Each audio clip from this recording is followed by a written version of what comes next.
क्या आप अकाउंटिंग या फाइनेंस बैकग्राउंड से हैं? क्या आप एक ऐसा करियर चाहते हैं जहां ग्रोथ, रिस्पेक्ट और ग्लोबल अपॉर्चुनिटीज हो? तो एसएपी फीको आपके लिए वो गोल्डन डोर है जो आपको जीरो से हीरो बना सकता है। हेलो एवरीवन, मैं हूं तन्वी और आज की इस पावरफुल वीडियो में मैं आपके साथ शेयर करने वाली हूं एसएपी फीको में करियर बनाने की पूरी road map, step by step, practical और रियल टाइम एग्जांपल्स के साथ। तो चलिए शुरू करते हैं इस जिंदगी बदल देने वाले सफर को। सबसे पहले एसएपी में सही मॉड्यूल चुनना। और एसएपी एफआईसीओ ही क्यों? Y SAP फीको? एसएपी के अंदर कई मॉड्यूल्स होते हैं, जैसे MM, SD, PP, HR, success factors.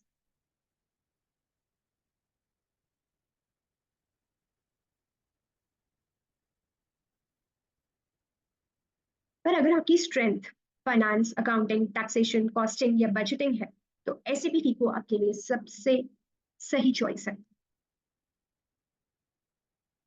SAP FICO means FI meaning finance and CO meaning controlling. So SAP finance and SAP controlling दोनों अलग अलग मॉड्यूल्स हैं। ये मॉड्यूल बिजनेस की कमाई, खर्च, प्रॉफिट और लॉस और पूरा फाइनेंशियल स्ट्रक्चर मैनेज करता है। तो फाइनेंस मॉड्यूल हर इंडस्ट्री में लगता है, health care, manufacturing, banking, retail, FMCG, इसलिए इसकी डिमांड कभी कम नहीं होती। दैट्स द रीजन कि आपको एसएपी फाइनेंस चूज करना चाहिए। एसएपी फीको को सीखना कैसे शुरू करें?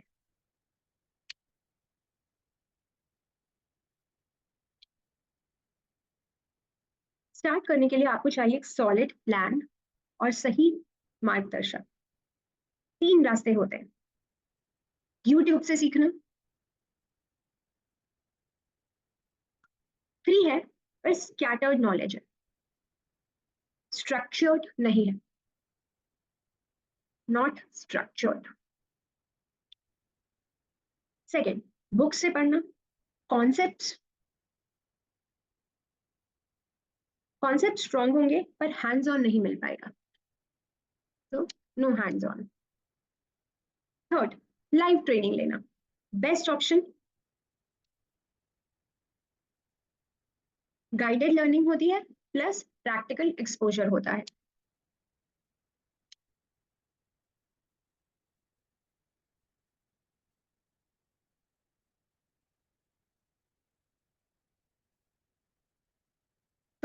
1 अच्छा ट्रेनर आपकी जर्नी को 10 टाइम्स इजी बना देता है। आपको सिर्फ उसको फॉलो करना होता है, जो पाथ आपको आपका ट्रेनर या मेंटोर शो कर रहा है, राइट।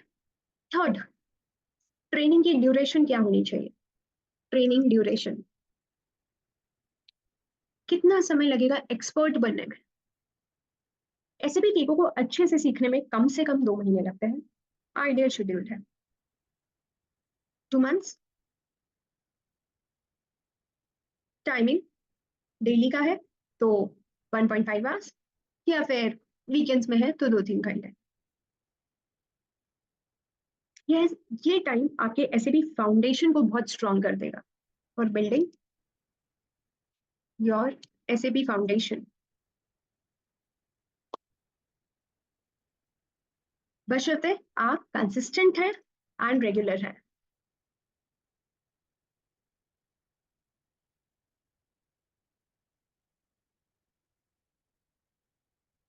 2 मंथ्स से अगर ज्यादा की ट्रेनिंग है तो मैं पर्सनली रिकमेंड नहीं करती। There is a reason behind this. एक इसके पीछे एक रीजन ये बहुत बड़ा ये है कि एसएपी जो है वो हम लर्न, कोई भी मॉड्यूल आप लर्न कर रहे हैं एसएपी का, वो ऑन द जॉब ट्रेनिंग के लिए।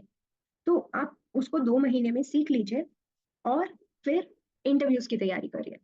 क्योंकि नेक्स्ट अगले 20 साल भी हो जाएंगे तो भी एसएपी में आप लर्निंग ही आपकी ऑन रहेगी।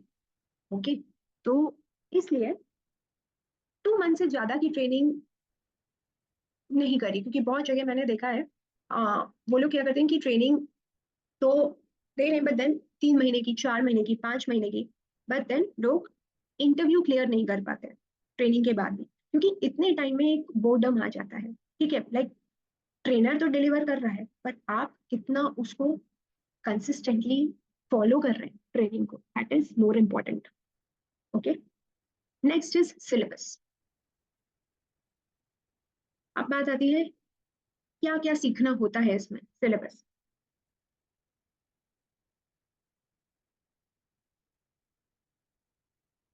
फाइनेंस एफआई में, एसएपी एफआई में तो हमारे हमको होता है enterprise structure, GL, general ledger accounting,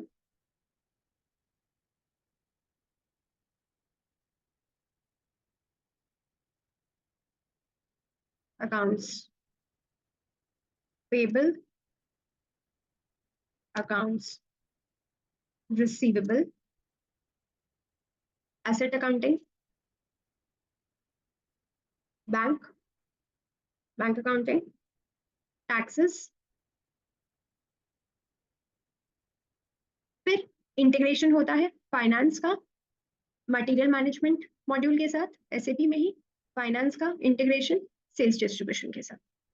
okay, controlling part पे हम कवर करते हैं कॉस्ट एलिमेंट अकाउंटिंग,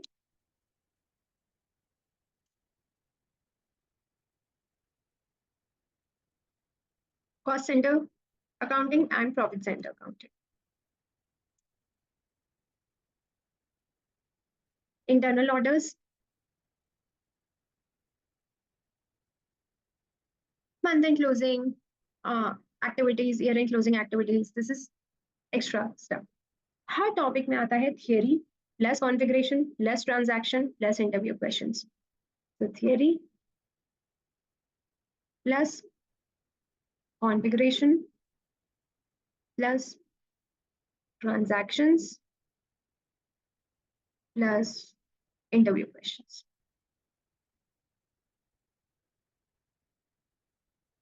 अब बात आती है hands on practice.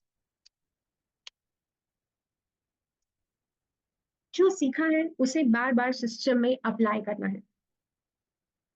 For example master data create करना, वेंडर मास्टर ट्रांजैक्शंस पोस्ट करना, मास्टर डेटा ट्रांजैक्शंस पोस्ट करना, पोस्टिंग टू 20-50 ट्रांजैक्शंस पोस्ट करो।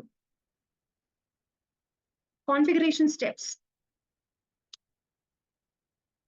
हर एक स्क्रीन खुद से सेट करना। लास्ट, एरर सॉल्व करना, the most important one, error solving और इशू सॉल्विंग। एसएपी में एरर ही आपका बेस्ट टीचर है, बेस्ट टीचर। हैंड्स ऑन से ही आप कंसल्टेंट माइंडसेट डेवलप कर सकते हैं। Okay, now why hands on latest SAP S/4HANA। Latest SAP S/4HANA server का यूज क्यों जरूरी है? क्योंकि लेटेस्ट एसएपी S/4HANA एसएपी का फ्यूचर है और अब ये प्रेजेंट भी बन चुका है।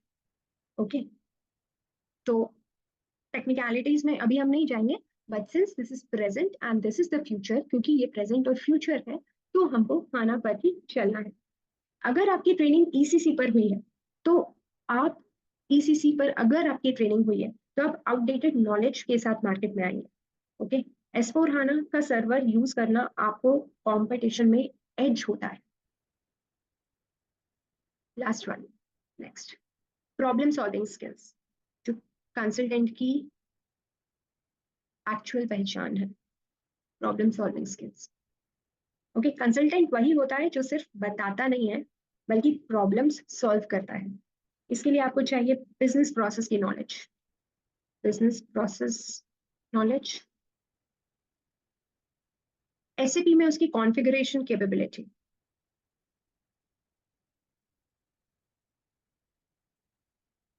Okay, configuration capability, issue tracking और उसका रेजोल्यूशन का logic.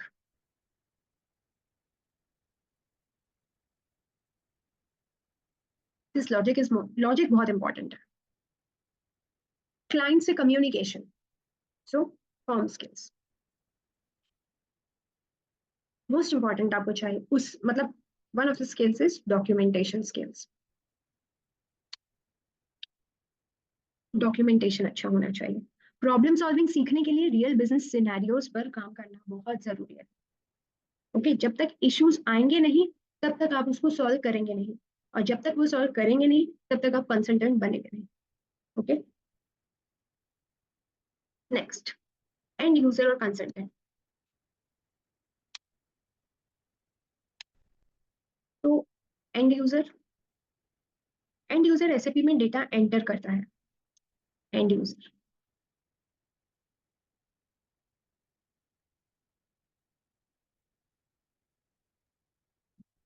Enters data into SAP. और क्या करता है and user? Same task daily करता है, रिपीटेटिव टास्क। ओके, थोड़ी भी आपको नॉलेज है तो सर आप एंड यूजर बन सकते हैं। Okay, less knowledge is okay. And next, growth limited है। पर यही हम अगर कंसल्टेंट का देखें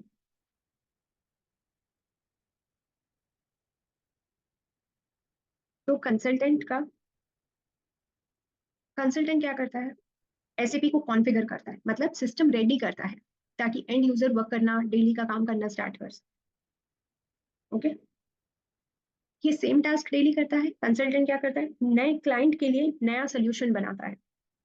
ओके, यहाँ पे लेस, थोड़ी नॉलेज ओके है, वहां पे हमको डीप नॉलेज चाहिए कंसल्टेंट। ग्रोथ लिमिटेड होती है, यहाँ पे growth unlimited in case of consultant. अगर आप सिर्फ काम नहीं ग्रोथ चाहते हैं तो कंसल्टेंट ही बनिए। ओके, तो दिस इज ऑल, ये सब मैंने आपको ट्रेनिंग का इस सब का बना दिया। ओके, ट्रेनिंग एंड इस सब का। नेक्स्ट इंपॉर्टेंट इज, अब आपकी ट्रेनिंग अगर फिनिश हो गई है तो नेक्स्ट आता है आपका मॉक इंटरव्यूज, क्योंकि इंटरव्यूज क्रैक करना बहुत जरूरी है। मॉक इंटरव्यूज, इंटरव्यू में शाइन करने का क्या रास्ता है? प्रैक्टिस इंटरव्यूज, मतलब आपको प्रिपरेशन करनी होगी, प्लस आपको कॉन्फिडेंस चाहिए,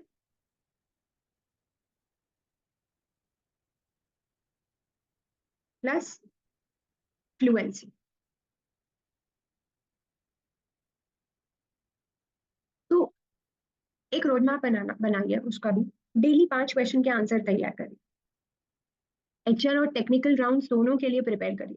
वीडियो मॉक इंटरव्यूज रिकॉर्ड करिए सेल्फ एनालिसिस के लिए। ओके, अपने आंसर्स को इम्प्रूव करते रहिए उसमें। हमेशा याद रखिए, फर्स्ट इंप्रेशन बनता है इंटरव्यू में, और वो आता है आपकी प्रिपरेशन से, तैयारी से। Okay,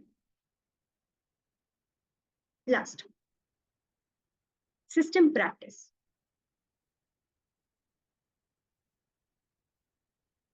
practice is equal to mastery. SAP में practice is equal to mastery. हर एक कॉन्सेप्ट को सिस्टम में 3 से 5 बार करके देखिए। डमी प्रोजेक्ट्स करिए, month and year and scenarios system में सिमुलेट करिए, रिपोर्ट्स जनरेट करिए, इंटीग्रेशन स्टेप्स पर प्रैक्टिस करिए। जितनी बार आप सिस्टम खोलेंगे उतनी क्लैरिटी बढ़ेगी और उतने ही जॉब ऑफर्स आएंगे। एट द एंड, एसएपी को सिर्फ एक मॉड्यूल नहीं है, ये एक करियर है जो आपकी लाइफ की डायरेक्शन बदल सकता है। आज जो कंसल्टेंट की अर्निंग्स इतनी है, उन्होंने भी स्टार्ट जीरो से, स्क्रैच से ही किया था, छोटे से ही किया था, जहां पे आप खड़े हैं। राइट, आपका सक्सेस सिर्फ एक डिसीजन दूर है, और वो है एक्शन लेने का। अगर आपको ये वीडियो वैल्यूएबल लगी हो तो लाइक करें, कमेंट करें और शेयर करें उन सभी के साथ जो एसएपी में करियर बनाना चाहते हैं। और हाँ, इस चैनल को सब्सक्राइब करना ना भूलें, क्योंकि हम डेली लाते हैं ऐसी ही रियल, प्रैक्टिकल और ऑनेस्ट एसएपी करियर गाइडेंस और नॉलेज शेयरिंग वीडियोस। मिलते हैं अगली वीडियो में, तब तक याद रखिए, सीखना कभी बंद मत करना, प्रैक्टिस कभी मत छोड़ना, और खुद पर विश्वास हमेशा रखना। थैंक्स।